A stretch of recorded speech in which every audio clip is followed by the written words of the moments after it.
guys! Today we are hanging out with that is what we named her. It's not up here on the mantelpiece alone because she's got little rubber snake friends, and you may be wondering why are there rubber snakes on your mantelpiece, Brooklyn? And my answer to that is I'm a full-time artist. I mean, like, they were for a project that ended up not going right because I realized that if you spray paint rubber, it dries it out and it crumbles and it gets destroyed. Here is my example of my golden snake that is now almost entirely decapitated because apparently spray paint and rubber don't go together. Who knew? But alas, that is actually not what we're talking about today. Today, I wanted to once again depart from my normal wizarding content and talk to you about something a bit more, I don't know, professional.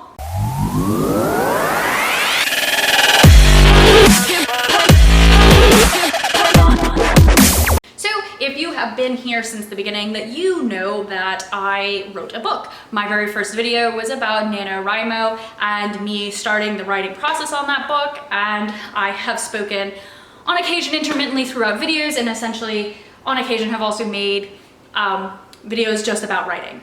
So to clear up any confusion, I am a writer. It is my job. I write for, I guess, a living. My book should be coming out soon.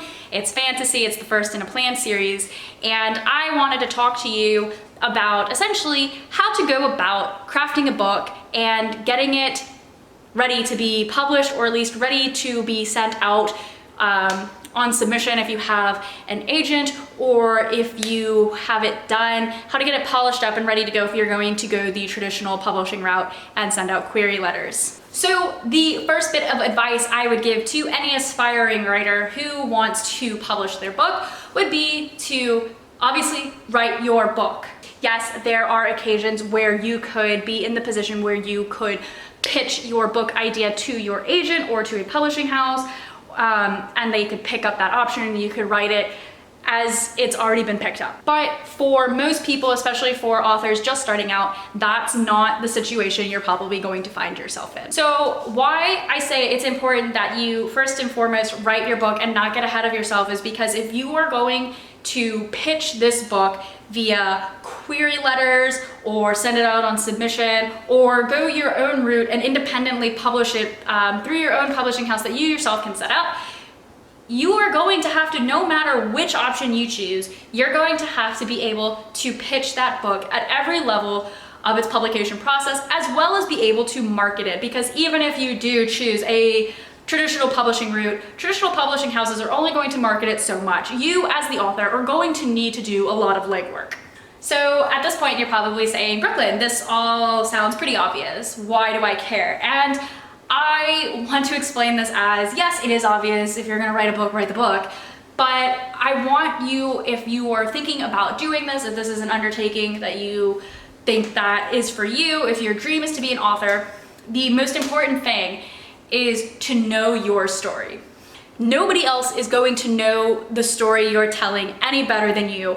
And if people ask you what your book is about and you are not able to articulate that to them, you haven't spent the time and invested yourself into that work. If you as the author cannot tell somebody what your book is about, what the plot is, what the genre is, what the character journeys are, and why that book is different than other books in its category, you haven't spent enough time doing it. So that seamlessly leads us into part 2 of this mini TED Talk, welcome, where we're gonna talk about editing. So you may be saying, can't I just get an editor? And yeah, you're going to need one. If you traditionally publish, your publishing house will provide an editor for you. They usually have in-house editors. But if you independently publish, you are going to have to find an editor for yourself, because here's the thing, you shouldn't edit your own book. You're always going to overlook something and you're always going to be biased about it. I myself have a degree in English. Specifically, I have a degree in creative writing. So I can at least say with a decent amount of confidence, I know what I'm doing. I spent years at school learning how to craft a story, learning literary theory, learning all about different types of genres and criticisms and everything. I know what I'm doing, but even then, I have an editor. I have a degree in this, and like I said, I have an editor because I know I'm gonna miss things, and I know I'm gonna be biased looking at my own story, and I needed somebody outside of just myself saying, this is good, this is good, this is good, or this is shit, and you need to scrap it. So why editing is such an important process is before you even think about getting an editor or sending your book out for queries, obviously you send your query letter out first, and if they like what you've said, then you send your submission. You don't just send an unsolicited manuscript. But the point of editing is not only to catch the mistakes and firm up the plot and make sure your pacing is good. The point of editing, I found personally, was to get to really know the story. So that may sound ridiculous because obviously I know the story, I wrote the book. But the first time through, you're just telling the story, you're just getting it down on paper. The second time through, you're not just looking for grammatical mistakes, spelling mistakes, or firming up the pacing, you're also learning the ins and outs of your story. Why are these characters doing this? Obviously, when you first write your story, you should know your character motivations, but upon your second reading, you should know more. You should be able to look at it and you know the plot from beginning to end, and you know the big story beats, but you're able to look back at it and say, here's a bit where I can add some foreshadowing because I know this is coming up and it's going to be important to, you know, plot point B. So your third round of edits, and yes, you're going to have a lot of edits, so you're just gonna have to get used to it. Your third round of edits is what I found to be a character building edit, where I went through, I wrote it the first time. Okay, the second time I went through and I cleaned it up best I could and I got the plot moving at a good pace. The third time I went through, I felt very comfortable in knowing the very specific intricacies of the story and was able to start playing like Sherlock Holmes and say, all right, in chapter 9, this is gonna happen. And this is the character's motivation for why it's gonna happen. So I'm gonna put a little nugget of information over in chapter 2 that's gonna lead into chapter 9, but you won't know that until you get to chapter 9. And you could add in little beats where, oh, these two characters are interacting in this version, but as I'm editing it, I could say, oh, I know this is coming up and I know that this is the character's backstory because now I have read this damn thing so many times. So I'll add in a sigh here or a knowing wink there because now you're building up those characters and making them three-dimensional. So I will tell you, before I sent my book off to my editor, I had read it 5 times. My book is 600 pages. 600 pages, single space, it is 300,000 words right now. I cut out 50,000 words already. I have read this book so many times, and that was before I sent it to my editor. So once my editor sent it back to me with her notes, and she sent me 60 pages of notes, which was splendid. She's an awesome woman. Thank you, Carrie. I am now in the process of going through that book again and implementing those notes and making those tweaks and changes. And I think it's become very helpful because over the months that this editing process has been going on, there are little things that I have forgotten that have happened in the story, and it's good for me to refresh my knowledge of the story, and I am very invested in this now. I can tell you everybody's backstory, everybody's motivations in every single scene that's going on. So that really ties into the, you need to know your story, because as an author, like I said in the beginning, the most important thing is that you yourself know your story, because if you're invested in it, if you believe that these characters are real people and they have beating hearts and they're breathing and they're really having these conversations and they have these relationships, when you talk about your story, you're gonna come across as more invested, as more professional, because you're not gonna stutter over your words and you're not going to seem anxious or nervous about trying to describe the story that you came up with, because you have read it so many times, you know it in and out, you know it like the back of your hand, and you can tell people, this is what it's about, these are the characters, here's the plot, this is why it's different. So that brings us to point 4. Point 4 about the writing process, I think, has absolutely nothing to do with writing. This may sound absolutely ridiculous because I'm giving you a little lecture about how to get your book ready to become a book, and I'm over here telling you that point 4 has absolutely nothing to do with your actual book. But let me explain. Point 4 has a lot to do with you as the author. So if you want to have your book traditionally published, or if you want to go ahead and publish independently and be the master of your own universe, I mean, either option works for you. I'm not gonna tell you which one's better, which one's worse, because you know what? It's entirely up to you and what you wanna do. But what I will tell you is no matter which way you go, you as the author need to have a presence. I know that I actually have made a video about death of the author where I tell people that you should be able to divorce the author from their work and be able to enjoy a piece of literature or any kind of art form regardless of what the author thinks. And that still holds true. I still very much believe that is still very much a way that I consume different art and media. But in this point, I just want to talk about you as the author do need to have a presence, and it may not have anything to do with your book per se, but it has more to do with your marketability, because in this kind of industry, your book is not the only product. You are also the product. If you are not marketable and if you don't come across as appealing, I mean, it doesn't, like, obviously not just like aesthetically appealing, writing's not about what you look like. But if you don't come across as appealing, if you don't have an interesting backstory, or if you're not charming, or if you're not charismatic, if you don't have something to say, if you don't have a personality, cultivate one, please, because otherwise nobody will read your work because you're just bland. And blandness is perfectly fine. You can be bland. And yeah, I know we're back into the whole death of the author conversation, but the point that I want to get across here is that it's not so much that has to do with your work. The presence of the author is more about getting your work out there initially. People could think whatever they want about the book when they read it, but people need to know it exists.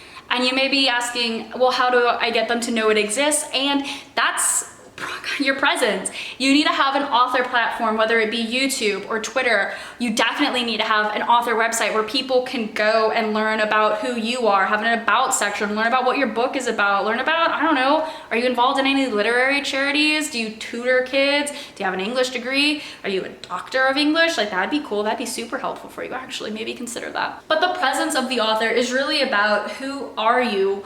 How do you get people to pay attention to you? And that's something that you really need to think about from the very moment that you start writing chapter 1 to the moment that it's about to come out and your release date's approaching and you're ready for your book launch. You need to know who you are, not just who your book is appealing to, and not just what your book is about, and not just who your characters are. You need to have a very strong sense of who you are, because if you have a strong presence, if you are confident and who you are as the author or the artist, you're gonna draw more attention than being meek and mild and bland.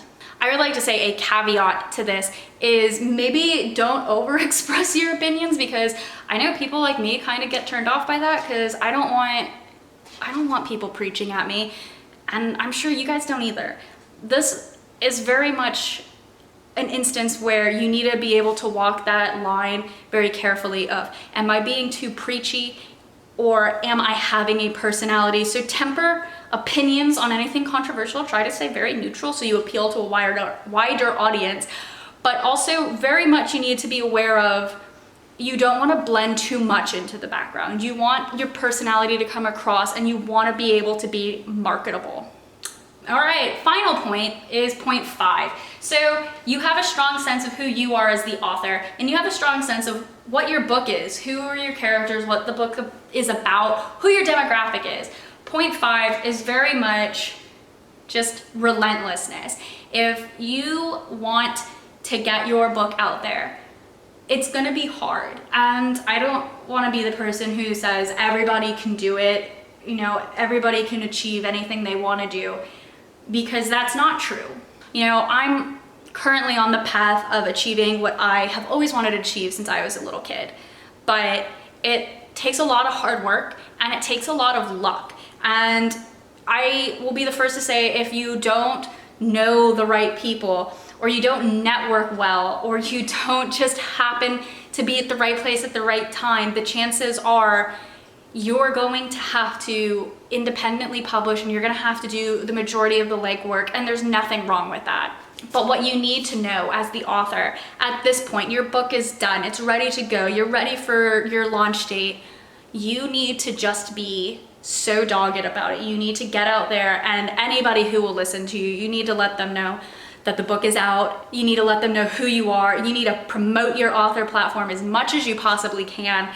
and it's gonna be hard. And there are gonna be times where it's very frustrating. I can be the one who attests to that. I find it very, very frustrating that I can't even hit 1,000 subscribers, and I'm not bitter, I'm not bitter, but I can't hit 1,000 subscribers. But I do put a lot of work into my videos, into the production value to make sure that the lighting is good, the camera work is good, it sounds good, it's edited sharply, things like that, because this is one of my author platforms. My website is being built. I have a presence on Instagram. It is also quite meager. I'm stuck in the 700s. I also can't hit 1,000 there because that's my struggle in life. But I will be the first to say that even though it is very, very hard and it is very, very frustrating at times, and there are times where I just kind of stare at the ceiling and I can't sleep because I'm so stressed, because I'm so worried if people are going to like the book, if people are going to like me, if this is actually going to work out, or if I'm just going to crash and burn. But I wouldn't change it for the world. And I think that that's one of the things that you have to consider is when you decide that you're going to put out any kind of piece of art, it's very much a piece of you. It's an expression of what you're thinking and you're feeling. And you have to be comfortable enough and confident enough to put it out there. And you know what? Everybody's not gonna like it. There are gonna be people who say terrible things to you. And this may sound hypocritical to any of my friends or family who are watching, because I am the queen of melodramatic breakdowns, because I don't like when people tell me they don't like my work, because I'm like, I put so much work into this. But as I am learning and I'm growing up, I am realizing that you just gotta keep going, because if you stop, you've lost your momentum and you're not going to be able to keep going again. And with all of that said, I will probably make more videos like this, kind of informing you about how to go about writing and creating a book and getting it out there and the author process and everything that I'm doing. But I want to leave off on a super cliched note and leave you with my favorite quote from Rocky 6 of all things. Shit movie. My favorite Rocky movie is Rocky 4, obviously. But it's my favorite quote about not giving up. And I actually have it written in my virtual notebook on my computer, because sometimes I get really, really annoyed and frustrated and I think I should be going forward more than I am. So I look at that quote, it's in my notes for book 1, and I'm like, I gotta suck it up and stop being a baby about it. So I don't have the actual quote in front of me, but I'm gonna try and remember it word for word as best I can. Like I said, Rocky 6 and Rocky says, it's not about how hard you can hit. It is about how hard you can get hit and keep moving forward. How much you can take and keep moving forward, because that's how winning is done. And yeah, that may be super cliche and melodramatic, but you are going to incur a lot of hits. Like, obviously not physical hits. Nobody's gonna hit you at a publishing house, but you're gonna incur a lot of emotional setbacks on your writing journey, because being a professional creative is very hard. And there are gonna be days where you wanna quit and things just seem impossible and it's frustrating and it's slow and nobody's noticing you and you're screaming into the void, but you just gotta keep going. No matter what, is if you have a passion for it and you believe in what you're doing, you just have to keep going, and it's gonna hurt and it's gonna be hard, but no matter what, if you keep moving forward and you keep having the momentum, eventually you're gonna get there. You may not be a best-selling author, you may not be a Rowling or a Martin or a King, but if your goal is to be a writer, if you just get that book published and it is on a shelf, you have won.